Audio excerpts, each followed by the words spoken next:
Tout de suite,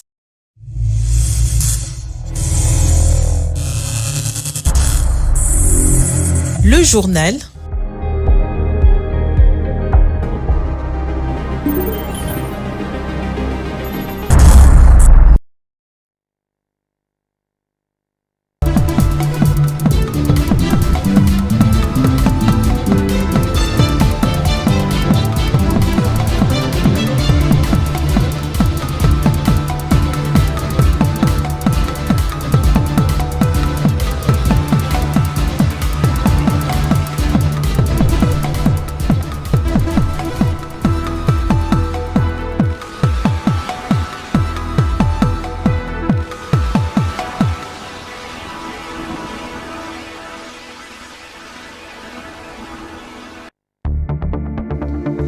Au sommaire de ce journal, correction des erreurs matérielles, la Cour constitutionnelle a déclaré 19 requêtes sur 134 instruites recevables et fondées au cours de l'audience publique de ce lundi 22 avril et quelques personnes ont été réhabilitées. Vous aurez les détails dans cette édition. Et puis, à l'international, dans le but de relever les défis du déplacement et d'atténuer son déplacement sur les populations vulnérables, la CEDEAO a investi 9 millions de dollars pour aider 7 millions de déplacés dans ces 15 pays membres. C'était là les sommaires, mesdames et messieurs, bonsoir et bienvenue. Prenons cette information en brève que j'ai annoncée au sommaire. 19 requêtes sur 134 instruites ont été déclarées recevables et fondées par la Cour constitutionnelle au cours de l'audience publique de ce lundi 22 avril consacrée au prononcé des contentieux électoraux, spécialement en matière de la correction des erreurs matérielles. Parmi les personnes réhabilitées, il y a notamment Bahati Mangende Serge, Mouina de AFDC, Moutebaka Sambai Joseph de Lubumbashi, Kilubuki Tuna, Séraphine de la Tchangou, pour ne citer que cela. Ces arrêts font suite aux réclamations de députés proclamés par la CENI et qui ont été invalidés par la Cour constitutionnelle lors de son audience prononcée, lors de son prononcé du 12 mars. Et puis la première ministre Judith Suminwa a clôturé le week-end dernier ses consultations politiques en vue de la formation du gouvernement. Pendant ses échanges avec les responsables des forces politiques et sociales du pays, elle a insisté sur la réduction du train de vie des institutions. Interrogé par la rédaction de Géopolis Télévision, l'honorable Gustave Omba, ancien membre de l'UNC de Vital Kamerhe et membre du parti LGD de Matata Ponyo, a déclaré que cela ne doit pas être un chapelet d'intention de ses avantages socio-économiques. Suivons-le au micro de Dieudonné Boinali. J'espère que ça ne fera pas partie de ces chapelets de bonnes intentions qui a toujours été dans les langages de la classe politique. Mais comme ça vient d'une femme, d'une mère, je crois qu'il y a lieu d'espérer qu'elle va tenir compte de cette intention. Mais je crois aussi, parce que je trouve en elle certaines valeurs liées à ses habitudes de gestion dans le système des Nations Unies où elle a œuvré. Le PNUD, d'où elle est venue, a quand même des normes et des mécanismes et des principes qui sont respectés. Si elle les appliquait dans le sens de la gouvernance de notre pays, ça serait une bonne chose. Vous savez, il est vrai qu'aujourd'hui, tout le monde le décrit sans pour autant peut-être ne pas se verser dans les faux bruits, parce que le faux bruit fait partie des éléments qui font que les gens aient peur de donner leurs avis autour de cette mauvaise gouvernance. Quand vous observez le train de vie des institutions, vous allez vous rendre compte que le budget de l'État, qu'il soit à la hauteur de 15 milliards, mais autour de 70 à 65% de recettes de ces budgets ou de ce budget est alloué pour ce que j'appelle l'extravagance de train de vie des institutions. Il y a lieu que pour ces derniers mandats de président Félix, qu'il puisse vraiment penser que du vivant de son père, il s'est battu pour le bien-être de la population. Jusqu'au jour d'aujourd'hui, s'il ne fournit pas d'efforts, tout ce qu'il y avait comme mythe autour de l'UDPS va être vraiment de l'utopie. Il est temps que effectivement le train de vie des institutions baisse. Quand vous vous rendez compte dans une ville comme Kinshasa, en dehors du chef de l'État qui peut avoir des cohortes de voitures derrière lui, tout le monde maintenant se permet d'avoir des cortèges. On se pose la question, c'est de quel revenu, de quels frais je sais pas, de fonctionnement trouve-t-il tous ces fonds pour brûler les carburants de longueur de journée? Il y a lieu qu'aujourd'hui, que Madame Premier ministre se dise d'abord la première des choses, il dote le prochain gouvernement de voitures ordinaires, des petits cylindrés, pour les amener à consommer par semaine 15 à 20 litres de carburant. Ça permettrait déjà de montrer qu'on est en train de serrer partout pour que l'argent profite au bien-être de la population, que le panier de la ménagère puisse être amélioré pour essayer de faire des coupes ici et là, en vue de renflouer cet argent pour l'amélioration des vies de la population, pour le mettre dans les infrastructures, pour le mettre dans les cadres de pouvoir se battre, améliorer l'environnement dans lequel nous vivons, pour que nous puissions mettre ce fonds dans le domaine de la santé. Ça sera ce que le peuple congolais attend. Mon dernier mot, c'est de dire au prochain gouvernement, à Madame la Première ministre qui porte la lourde responsabilité de se distinguer, de ne pas y mettre de la complaisance. Le peuple a beaucoup rêvé, mais le peuple n'espère plus. Il y a un désespoir qui se lie dans les chefs de toute la population, et il y a lieu que le chef de l'État se dise quel sera son impact après son passage pour le Congo. Est-ce que l'UDPS va devenir comme le MPR ou l'UDPS va devenir comme le PPRD? À vous de décider des sorts de ce que vous voulez réserver à ces partis demain, parce que ça va mal. Il faudrait savoir que les consultations devraient être clôturées le samedi dernier, mais aujourd'hui, les consultations se sont poursuivies. La première ministre Judith Souminois a reçu ce 22 avril les artistes, comédiens et de membres de la SOCODA. Et puis, la RDC fait face à un complot contre son unité. C'est l'affirmation de Nikez Kibelbel. Cet expert en questions militaires et sécuritaires estime que le Congo doit user de la diplomatie tous azimuts, mais seulement la diplomatie susceptible d'être acceptée par le peuple. Nikez Kibelbel a été joint par Patrick Ilunga. Suivez. Nous sommes seuls contre tous. Vous savez, nous ne sommes pas au Conseil de sécurité des Nations Unies. Le plan de la balkanisation du Congo est sorti des Américains. Les Américains, les Britanniques, et aujourd'hui appuyé par les Français. Et voilà, nous sommes seuls. Nous ne pouvons pas demander à ceux qui ont concocté le plan de nous comprendre. Ils nous comprennent, mais ils font comme s'ils ne nous comprenaient pas. Donc, le problème du dialogue avec les M23, mais ne partez pas seulement du M23, commencez par l'AFDEL.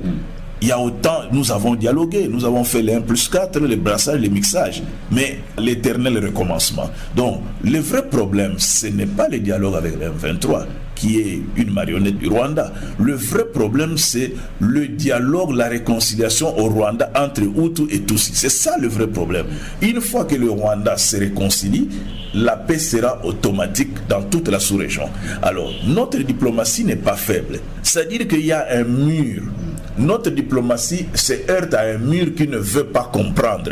Parce que ce sont ces gens-là qui ont le plan de la balkanisation. Ils ne peuvent pas nous applaudir. Donc nous ne pouvons pas rêver. C'est pourquoi nous devons faire la diplomatie dans tous les domaines. Domaine militaire, domaine médiatique, domaine économique, domaine dont nous devons. Et puis, la prise de conscience. La première diplomatie, c'est la prise de conscience. Mabika Kaland avait écrit la prise de conscience, base de la décolonisation mentale. Donc, notre première diplomatie, c'est la prise de conscience du danger et des ennemis qui entourent la RDC, des plans diaboliques pour balkaniser la RDC. La solution politique, même lorsque vous gagnez les opérations militaires, la solution politique arrive toujours. Mais on ne peut pas s'étonner. Si Ramaphosa reçoit des pressions, naturellement, il doit changer. Mais nous disons que la première diplomatie, c'est d'abord la prise de conscience des Congolais. Et le président Tshisekedi est arrivé à faire partir l'EAC parce qu'il avait pris conscience de la puissance de l'ennemi. Donc, le président Ramaphosa peut changer de diplomatie, peut changer de stratégie. Si ces stratégies ne rencontrent pas la volonté du peuple congolais, il va échouer. Parce qu'il ne peut pas soutenir les Palestiniens à Gaza et ne pas soutenir les Congolais qui ploient sous la pression et sous l'injustice de la communauté internationale, notamment des Anglo-Saxons. Autre chose à présent, le 22 avril de chaque année marque la Journée mondiale de la Terre et le thème choisi pour cette année est Planète contre plastique. La RDC, quant à elle, est confrontée à un défi majeur qui est l'insalubrité, composée essentiellement des déchets plastiques. Au centre-ville, par exemple, l'insalubrité bat son plein. La population propose de mettre les agents de sécurité pour mieux surveiller et interpeller la population lorsqu'elle jette des déchets à des endroits non appropriés. Un reportage de Maris Boléli. À Kinshasa, vivre avec les déchets plastiques, spécialement les bouteilles, est devenu monnaie courante. Les plastiques usés et jetés partout dans les rues de Kinshasa. Au centre-ville, dans la commune de la Gombe, l'insalubrité est remarquable dans certains coins. Bouteilles en plastique, sachets, papier et autres déchets par terre. La ville qui est censée être propre ne l'est plus par manque de conscience de certains Kinois et aussi un autre réel problème que connaît la population congolaise et quinoise en particulier, c'est la mentalité qui est pauvre. Créer des endroits appropriés pour jeter, vider les grandes poubelles et recycler les autres objets serait l'une des solutions pour garder la ville propre, selon M. Maurice, habitant de la ville qui s'exprime. En tout cas, les alliés sont mingi pour la capitale na biso. Bongo ville bonzenga ya mboka na biso esengi to tombola yango. Esengi poubelle basala. Donc l'état a créé espace mort que motonyo ça ya na ba débris na ye. Aya aboka kango pourvu que chaque jour la ville chaque jour ba ko ramasser yango ba ko boka na endroit moko eza approprié. Mais pour la route karango bo ezali soni mingi pour ba pa de jour en jour baza kotala. Bon ekosenga l'état ye moko abeta sete pour na ba oyo bazo kosela sali oyo bazo tia salite sali bato. Tout passant à Rosimba sombi jinae donc moulangné ya mai soit sachet à saleli yango il fallait atika yango déposer yango na place où esengeli. Bon, kotika ezaka ka matalité bato ba uti wapi bipa inyoso na bamboka banini bazo ya malama kakate ameli mai na zui sachet abwaki wana ezoza malamu te ebongi basala poubelle moko publique pourvu que bato nyoso ba bwaka ba déchets na bango. Pour certains, c'est un problème civique et la population doit se gérer pour garder la ville propre. Bon, selon moi, les Congolais ne sont pas civilisés parce qu'on voit des poubelles partout. Si tu manges un peu de sachet, tu mets dans les poubelles. Mais ici au Congo, quand tu manges quelque chose, tu jettes directement par terre, mettre des poubelles partout. Qu'il y ait aussi des sécurités pour ce genre de trucs. Mettre les agents de sécurité pour mieux surveiller et interpeller la population est l'une des autres solutions proposées par la population.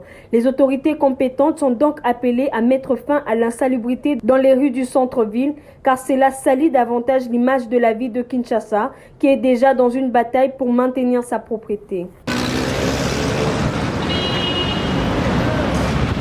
Dans le même chapitre, avec une population de plus de 12 millions d'habitants, Kinshasa a produit environ 10 000 tonnes de déchets par jour, dont 40% sont des plastiques jetés dans les rues de la capitale.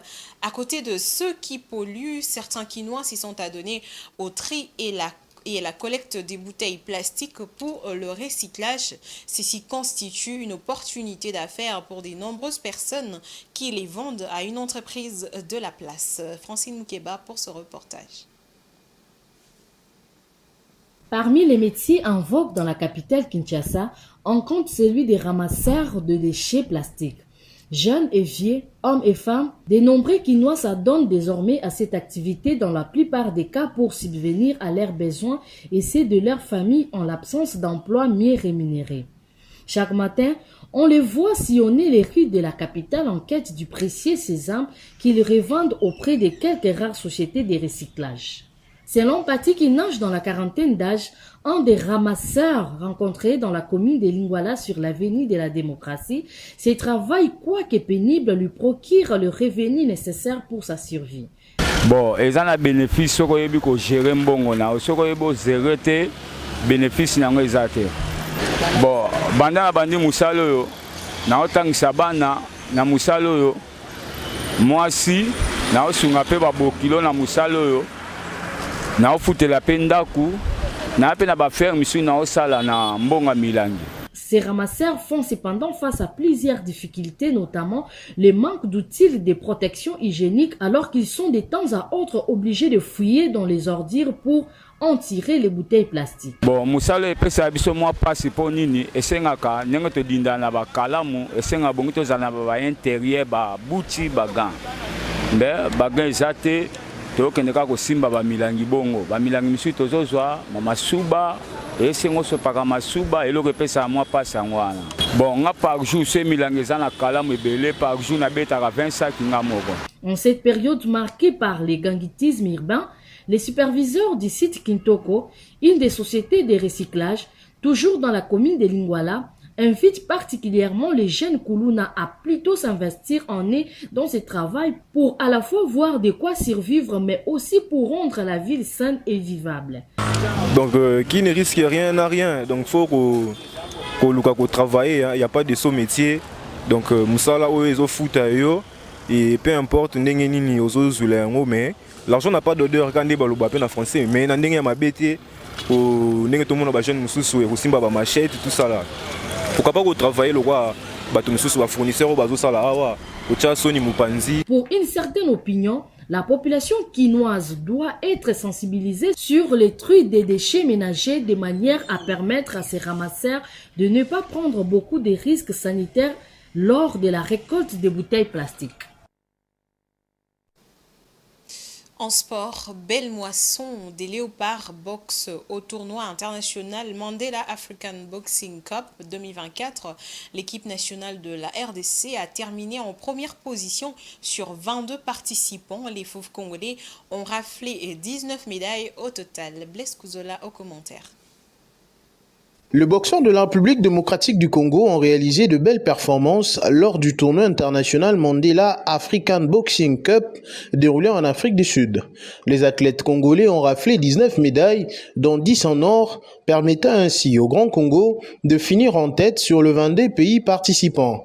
Dioka Bénédicte, Gisèle Niembo, Marcela Sakobi, Merveille Mbalaï, Steve Koulengula, Pita Kabeji, Brigitte Mbambi, Marie-Joëlle Mouika, Jorbel Maléou et Anthony Bouelouzei ont raflé les médailles d'or. Les 3 médailles d'argent ont été récompensées à Yumba Thérèse, Hassan Kabengela et Nathan Belli. Boniface Zengala, Toulembweko Azola, Chama David, Fiston Baya, Landry Matete et Idriss Kitangila ont gagné 2 médailles de bronze. Il est à noter que la dernière étape qualificative pour les Jeux Olympiques Paris 2024 est prévue à la fin de ce mois d'avril à Thaïlande. Allons au-delà de nos frontières, mesdames et messieurs, place à la page internationale.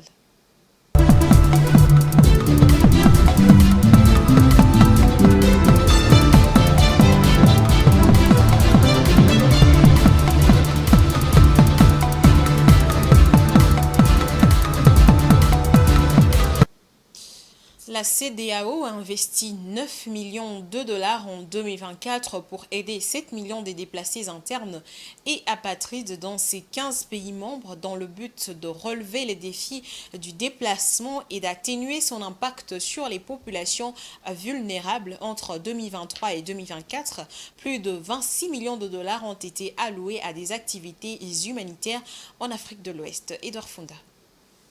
Avec un engagement de 9 millions de dollars en 2024, la communauté économique des États d'Afrique de l'Ouest vise à fournir une assistance indispensable aux personnes déplacées par les conflits. L'espace communautaire compte près de 7 millions de déplacés internes en raison des conflits et des violences ainsi que des apatrides. L'initiative de la CEDEAO couvre les 15 pays membres de l'organisation, reflétant un effort collectif pour relever les défis complexes du déplacement et son impact sur les populations vulnérables. La CEDEAO a révélé qu'entre 2023 et 2024, elle a dépensé plus de 26 millions de dollars pour les activités humanitaires en Afrique de l'Ouest. Le bloc régional ouest-africain a affirmé lors de sa conférence de presse hebdomadaire le 19 avril dernier mettre l'accent sur la prévention et la gestion des crises. Cette stratégie s'adresse au renforcement du capital humain des populations à travers un soutien à l'entrepreneuriat, à la formation et aux organisations sportives.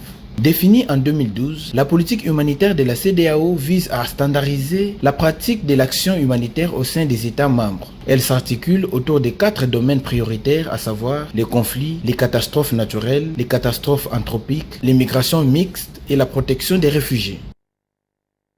Et puis le Cameroun et le Zimbabwe ont exprimé leur intérêt à rejoindre les BRICS pour stimuler leurs économies. Le Zimbabwe cherche des opportunités de développement économique et souhaite rompre sa dépendance au dollar. La Chine a annulé une partie de la dette du Zimbabwe et les BRICS devraient accueillir des nouveaux membres lors du prochain sommet en octobre 2024. Suivez. Dans la liste de 3 nouveaux pays candidats à une adhésion au groupe des BRICS, 2 sont situés en Afrique. Le Cameroun et le Zimbabwe ont officiellement exprimé leur intérêt pour l'Alliance dans le but de dynamiser leurs économies. L'État d'Afrique centrale, dont le flux des échanges avec les BRICS s'est élevé à 5 581 milliards de francs CFA de 2018 à 2022, recherche des opportunités multilatérales pour son développement économique. Les BRICS, c'est près de 3 milliards de population de manière globale, avec des revenus estimés à plus de 26 billions de dollars. C'est à peu près 25% de l'économie mondiale. Donc aujourd'hui, pour des pays, adhérer aux BRICS est une opportunité importante leur permettant d'avoir une certaine ouverture sur le marché mondial, d'avoir une certaine ouverture en termes de nouer des partenariats avec des pays puissants qui composent ce bloc. Et qui leur permettent justement de faire face à leurs objectifs de développement, à leur politique de développement socio-économique. Les pays du BRICS, on peut dire que l'avenir réside là. Ce sont des pays qui sont dotés d'immenses ressources naturelles dont l'exploitation peut booster leur croissance économique, peut générer des emplois et par ricochet lutter contre l'extrême pauvreté qui touche certains pays. La candidature du Zimbabwe à rejoindre la nouvelle banque de développement des BRICS signifie un pivot stratégique vers un paysage financier multipolaire. Face à un taux d'inflation estimé à 55% du PIB en mars 2024, le Zimbabwe, qui vient de lancer une nouvelle monnaie adossée sur l'or, souhaite rompre sa dépendance au dollar. Dans cette perspective, la possibilité de prêt en monnaie locale qu'offre la nouvelle banque de développement des BRICS représente une aubaine. Le Zimbabwe fait face donc à une hyperinflation et intégrer les BRICS pourrait lui permettre justement d'avoir des soutiens budgétaires, des appuis financiers à partir de la banque de développement créée par ce bloc économique. Et pourquoi pas fluidifier, nouer des partenariats commerciaux, des partenariats qui permettent justement à ce que l'investissement soit au cœur de la coopération entre le Zimbabwe et les BRICS. Le 18 avril 2024, la Chine, membre du groupe des BRICS, a annulé un montant indéterminé de prêts sans intérêt du Zimbabwe dans un encours global de la dette estimé à 17,7 milliards de dollars. L'adhésion aux BRICS repose sur le consensus de l'ensemble des États membres. Les BRICS, qui ont connu une expansion à 11 membres en janvier, devraient accueillir de nouveaux membres lors du prochain sommet ordinaire de l'organisation en octobre 2024 en Russie.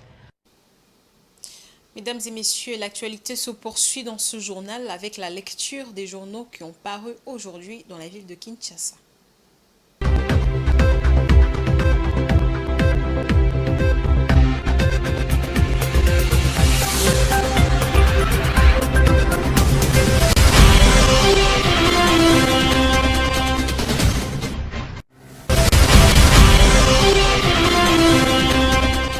Madame, Monsieur, bonsoir et bienvenue à cette revue de presse. Au sommaire de l'actualité parue dans la ville de Kinshasa, c'est lundi 22 avril 2024. Géopolice Hebdo-Titre, RDC Rwanda, doit-on craindre une confrontation directe? La République démocratique du Congo devrait porter plainte auprès de la Cour internationale de justice pour non-respect par le Rwanda de sa frontière, a déclaré vendredi l'ambassadeur de Belgique au Congo lors d'une réunion visant à évaluer l'aggravation de la crise dans l'est du Congo. Les combats ont déplacé 738 000 personnes supplémentaires au cours des seuls 3 premiers mois de cette année. Selon l'Agence humanitaire des Nations Unies OCHA, le gouvernement congolais, les responsables de l'ONU et les puissances occidentales dont les États-Unis et la Belgique ont accusé le Rwanda de fournir un soutien au M23, notamment en termes d'armes et de soldats, ce que le Rwanda a nié à plusieurs reprises. Lors d'une réunion d'envoyés étrangers à Goma, dans l'est du pays, l'ambassadrice belge Roxane de Bilderling a déclaré qu'il fallait faire davantage pour demander de comptes au Rwanda. Une autre façon d'exercer de pression serait que le Congo dépose une plainte auprès de la Cour internationale de justice pour non-respect de frontières internationales, a-t-elle déclaré. La prospérité titre, RDC Nicolas Kazadi présente les innovations de sa gouvernance et les défis à relever. À cœur ouvert, face à la presse internationale, Nicolas Kazadi Kadima, actuel ministre de Finances, s'est exprimé sur de grandes questions relatives à son secteur et son mandat exercé pour rappel depuis l'investiture du gouvernement Sama Lukonde 1 le 26 avril 2021 au Parlement. Il est revenu notamment sur des préoccupations phares telles que les innovations apportées à son ministère, les défis de la réduction de la pauvreté. Selon Nicolas Kazadi, il est impérieux de porter un regard particulier autant sur l'amélioration globale des conditions de vie de la population que sur les travaux de fonds abattus par les services financiers aux commandes. Lorsque vous nous comparez aux autres pays du monde, notre budget est extrêmement faible, même multiplié par 3. Lorsque vous ramenez ces budgets par nombre d'habitants, cela reste l'un des plus faibles du continent. Forum des As attitré, Mbuta Sangupamba Levi, élu président au bureau définitif de l'APK. Sous la direction du premier secrétaire de bureau provisoire, Daniel Ieli, l'Assemblée provinciale de Kinshasa a élu son bureau définitif le samedi 20 avril. Au terme d'une élection serrée, Mbuta Levi est élu président du bureau face à Tcheke Jésus Noël. Au poste de vice-président, Chinyama Germain, celui de rapporteur Kongolo André, rapporteur adjoint Samba Clovis et à la questure Socrate Moubengai. Fin de la revue de presse. Au revoir.